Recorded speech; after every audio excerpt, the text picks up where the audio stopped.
ఇంట్లో కూరగాయలు ఏమీ లేనప్పుడు పుల్ల పుల్లగా కారంగా ఏమన్నా తినాలనుకున్నప్పుడు జస్ట్ ఇంట్లో ఆవకాయ కోడిగుడ్డు ఉంటే చాలండి. ఇలా రైస్ ని చేసుకుని తినేయొచ్చు. టేస్ట్ అయితే చాలా బాగుంటుంది. ఇప్పుడు ఎలాగో పచ్చళ్ళ సీజన్ కదా, ప్రతి ఒక్కరి ఇంట్లో పచ్చళ్ళు ఖచ్చితంగా ఉంటాయి కదా. కొత్తగా పెట్టిన పచ్చడితో ఇలా ఒకసారి ట్రై చేయండి. టేస్ట్ అయితే అదిరిపోతుంది. దీనికోసం ఫస్ట్ అన్నంని బాగా పొడి పొడిగా కుక్ చేసుకోవాలి. ఇది వచ్చేసి మొన్న మా ఇంట్లో కొత్తగా పెట్టిన ఆవకాయ పచ్చడి అండి. టేస్ట్ అయితే చాలా బాగుంది. ఘాటు కూడా సూపర్ గా ఉంది. ఇలా ఆవకాయ పచ్చడిని వేసి అన్నంలో బాగా కలిపి పక్కన పెట్టుకోవాలి. స్టవ్ ఆన్ చేసుకుని ప్యాన్ లోకి 1.5 టేబుల్ స్పూన్ల వరకు నూనె, 2 కోడిగుడ్లను బ్రేక్ చేసి వేసుకోవాలి.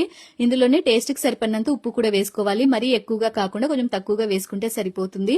ఇప్పుడు ఈ ఎగ్స్ ని కొంచెం చిన్న చిన్నగా బ్రేక్ చేసుకోవాలి. అలాగే కట్ చేసుకున్న ఉల్లిపాయ ముక్కలు, కరివేపాకు, పచ్చిమిర్చి ముక్కల్ని వేసి మరీ ఎక్కువగా ఫ్రై చేయకుండా జస్ట్ లైట్ గా ఫ్రై చేస్తే సరిపోతుంది. అలాగే ఆవకాయ వేసి అన్నం కలిపి పెట్టుకున్నాం కదా, ఆ అన్నంని కూడా వేసుకొని మంటను హై ఫ్లేమ్ లో పెట్టి ఒకసారి అంతా బాగా మిక్స్ చేసుకుని స్టవ్ ఆఫ్ చేసేయాలి. సో అంతేనండి, సూపర్ టేస్టీగా ఉండే avakaya egg fried rice ready. Taste అయితే చాలా చాలా బాగుంటుంది. వీడియో నచ్చితే ప్లీజ్ ఒక లైక్ కూడా చేసి మీరు కూడా ట్రై చేయండి. Thanks for watching.